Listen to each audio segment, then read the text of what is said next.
Hello students, Mr. Courtney here.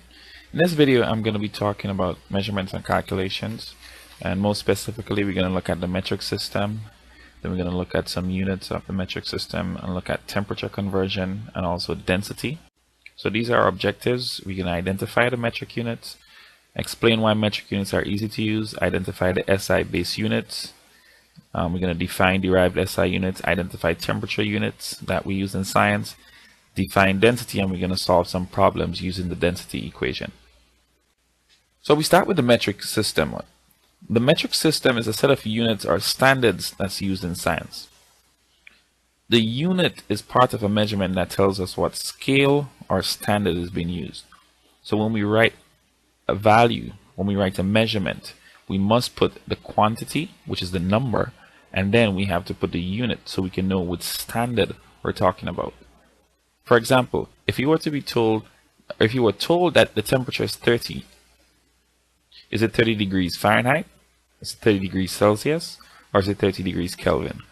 So we want to reduce ambiguity and we want to increase certainty. So we need to put the unit of what we're measuring. Now the metric unit is based on, or the metric system rather, is based on multiples of 10. And because it's based on multiples of 10, it makes it easy to convert from one metric unit to the other. We can simply multiply by 10 or divide by 10, or rather multiply by some multiple of 10 or divide by some multiple of 10 to convert between the units. Now our SI units, or International System of Units, is a revised version of metric units. It was adopted by an international agreement in France in 1960, and there are 7 of these SI units, or these base SI units rather. Any other unit of measurement is derived from these SI base units. Now let's see what these units are.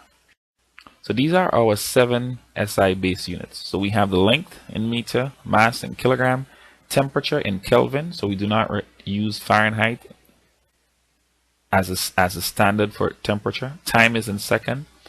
Amount of a substance in mole, and we will talk more about this. Luminous intensity in the candela. Electric current in amps or ampere. Now it is important that you understand these quantities, or you know these quantities, the SI base unit and the symbol. So we need to know these. You need to be familiar with them.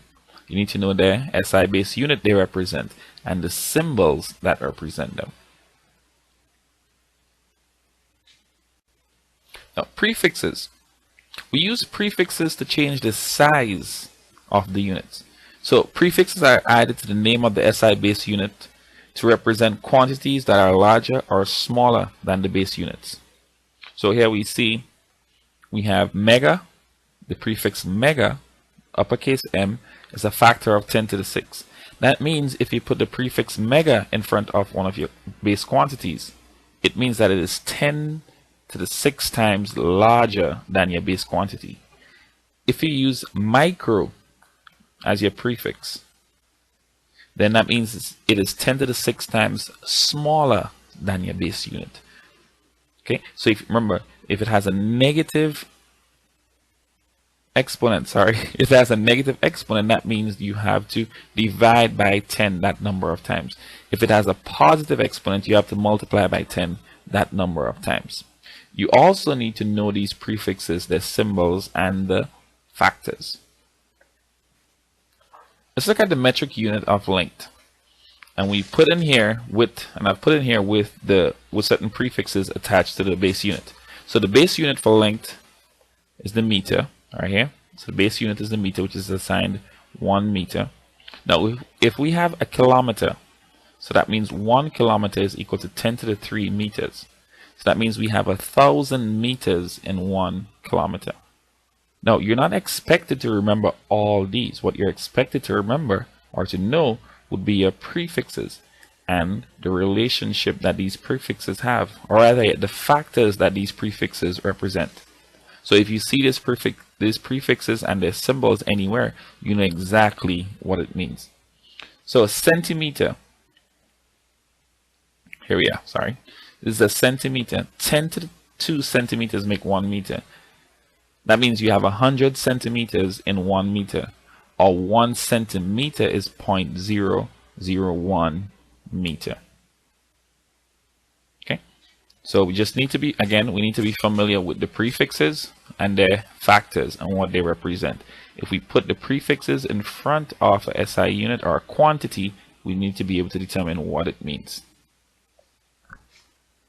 Derived units. So derived units are obtained from combinations of our base units or SI base units. They're obtained by multiplying or dividing standard units. And here are some examples. Area. You multiply the length by the width. So meter multiplied by meter gives you meter squared, or the square meter. Volume. Length times width times height. So that gives you meter cube. Then you have density, kilogram per meter cube. Molar mass in grams per mole. Molar volume, cubic meter per mole. Then you have some instances where combinations of units are given their own names, just like energy. So in energy, we call the unit the joule, but it is a combination of mass, distance, and time, or mass, length, and time. That's how, so the combination of these units give us energy. Volume. What is volume? Volume is the amount of space, or rather three-dimensional space, occupied by an object. The SI unit of volume is the cubic meter, which is the volume of a cube whose edges are 1 meter long. That means it's 1 meter width, 1 meter length, and 1 meter height. Now this is a very large quantity, and it is convenient, and not convenient, sorry, it is inconvenient for measuring volumes in a chemistry laboratory, because our equipment, our graduated cylinders, etc., will not be that large. We cannot have those large measuring instruments. So it's very inconvenient. So instead we use a smaller scale. We use the cm cube, or centimeter cube. So if we look at it, since 1 meter is 100 cm cube, we substitute 100 cm cube for each meter in that expression we have in 1 meter. That gives us 1 million cm cube is equal to 1 cubic meter. That's a very, very large volume to have to deal with. So that's why we use a smaller unit of the cm cube. So then we also see that we use the liter as the base unit. So it's that we use a metric unit for volume sometimes. Right? Now 1 liter is 1,000 milliliters, as we can see here. Since we have 1,000 milliliters, 10 to the 3 milliliters in 1 liter. A cubic centimeter is also equal to 1 milliliter. So these two quantities are interchangeable. So when we express or we measure the volumes of liquids and gases, the non-SI unit of the liter is used. And we said that 1 milliliter is equal to 1 cm cube. So therefore these two units are interchangeable. And another of our SI base unit, temperature.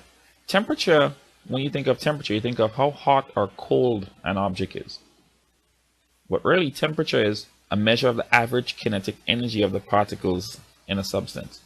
When you think of kinetic energy, then think of how fast or how slow these particles are moving. But we'll discuss this in more detail later on. Now, an object temperature determines the direction of heat transfer. So an object feels cold because heat transfers from your hand to the object. An object feels hot because heat transfers from the object to your hands. Heat moves in the direction from the object at the higher temperature to the object at the lower temperature. Now there are 3 temperature scales that are used to measure temperature, or 3 scales rather that are used to measure temperature. We have the Fahrenheit, we have the Celsius, and we have the Kelvin. You see here that temperature of 32 degrees Fahrenheit is 0 degrees Celsius, and that's 273.15 Kelvin. And we notice 0 degrees Celsius or 32 degrees Fahrenheit is the freezing point of water. Now, if we increase the temperature, let's start with the Fahrenheit temperature. We increased it from 32 to 98.6 degrees Fahrenheit. The temperature change was 66 degrees Fahrenheit. So what is that 66 degrees Fahrenheit change in Celsius? To convert from Fahrenheit to Celsius, we multiply by 5 degrees Celsius, divide by 9 degrees Fahrenheit. That gives us 37.0 degrees Celsius. To go from Celsius to Kelvin, we simply add 273.15, or for short, we just add 273. And that gives us the temperature change, the new temperature in Kelvin. So that's our temperature change here. Now we can get our new temperature.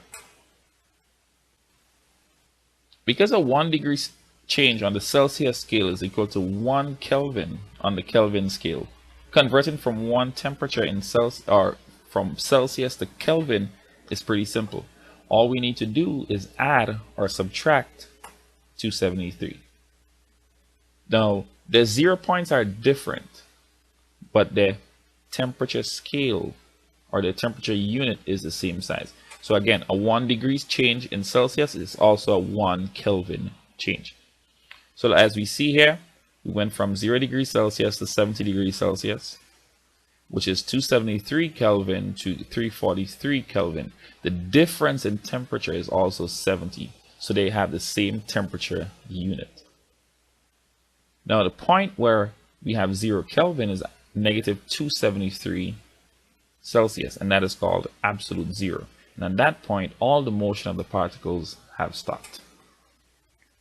So again, to convert from Celsius to Kelvin, we add 273. And to go from Kelvin to Celsius, we subtract 273. We have two examples here. The element silver melts at 960.8 degrees Celsius and boils at 2212 degrees Celsius. We want to express these temperatures in Kelvin. So we're going from Celsius to Kelvin, so we need to add 273. So we add, for the melting point, we add 273. And for the boiling point, we also add 273. In the second question, we're asked, we're told liquid nitrogen boils at 777.2 Kelvin. What is this temperature in degrees Celsius? So we want to go from Kelvin to degrees Celsius. So we subtract 273, and that gives us negative 196. Now let's talk about a derived quantity, and this derived quantity is density. Density is the mass of an object divided by its volume. That is, what amount of mass do we have in a given volume of an object? Or what is the volume, the ratio, of the mass of an object to its volume? So density is mass divided by volume. It is also an intensive property. And if it's an intensive property, it means that it depends on the composition of the substance, not on the size of the sample. So the amount of the sample does not change the value of the density, because as the mass of the object increases, its volume increases proportionally. Therefore, the ratio of the mass to volume is constant. Therefore, and that means density is a property that can be used to identify a substance because it does not change. It is not based on the size of the sample, it is based on the composition. And the composition, once the composition is the same, you have the same substance, the density remains the same. Let's look at some examples of using the density equation. We're told a certain mineral has a mass of 17.8 grams and a volume of 2.35 cm3. What is the density of this mineral? So first of all, we start off by looking at what we're given. So we're going to analyze. We're going to list our known and our unknowns. So we have the mass and the volume, and we want to find the density. So we know the equation to calculate density is mass divided by volume. We have the mass, we have the volume. We're going to substitute our values, our known values, into the equation. So 17.8 grams divided by 2.35 cm3. We substitute our values for mass and volume. We divide these, and that gives us 7.5744. Now we take a look at our significant figures. In the question, we're given 3 significant figures and 3 significant figures. Since we're dividing, we cannot have more significant figures than the least number of significant figures given in our questions, in our values. And we have 3, so our answer must be given to 3 significant figures. So that's 7.57 grams per cm3. In this one, a block of wood measures 20.5 centimeters by 4.60 centimeters by 1.60 centimeters. Its mass is 71.3 grams, and we want to find the density of the wood. So similar. We know the volume. We have the dimensions for the volume. So we need to calculate our volume. Now, notice I did not round this off to 3 significant figures here. Because if I round it off to 3 significant figures and I have to use this value again, it will give me, or it will make my answer less accurate. It will move me further away from my real value. You don't want that.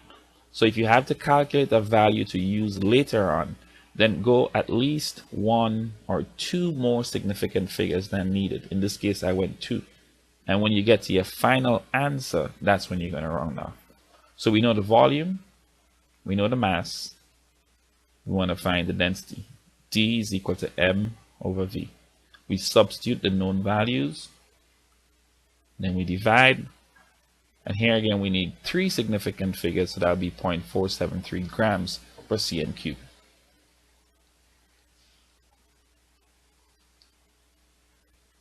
In this next example, how many cubic centimeters are occupied by 75.0 grams of zinc if its density is 7.14 grams per milliliter? So notice we're given 2 different units here. I went ahead, but we have cubic centimeter and we have the milliliter. Remember, these units are interchangeable, so you can use the milliliter in place of cubic centimeters. So we have the mass, we have the density, we want to find the volume. We know that density is equal to mass over volume. So how can we solve for the volume? Volume would be equal to your mass divided by density. Now we substitute our known values into the equation. So mass, which is 75.0 grams, divided by our density. And in this case, since we have our units, and it is based on a fraction, so we have to divide, so we have to flip our units, if you remember that. So we have to flip the units. Grams divided by grams will leave us with milliliters. So we get an answer of 10.5 milliliters. But since we wanted the answer in cubic centimeters, we simply change the unit to cubic centimeters. And in this example, what is the mass of a 49.6 milliliter sample of a liquid which has a density of 0.85 grams per milliliter? So we look at what we're given again. We're analyzing. We're given the volume, we're given the density, and we want to find the mass. We know the equation for density. We need to find mass, so we can rearrange that equation to find our density, or mass, sorry. Mass would be equal to the density multiplied by the volume. The density is 0.85 grams per milliliter, and our volume is 49.6 milliliters. And since we're dividing milliliter by milliliter, they're on opposite sides of the fraction. One is a numerator, one is a denominator, so they'll cancel each other. We get 42.16. Now we take a look at our significant figures again. We're given 2 significant figures here, and we're given 3 significant figures. Since 2 significant figures is a smaller amount that we're given, then our answer must also be to 2 significant figures. So that would be 42 grams. Okay, so this takes us to the end of this lesson. Until the next time, I'm out. Blessings.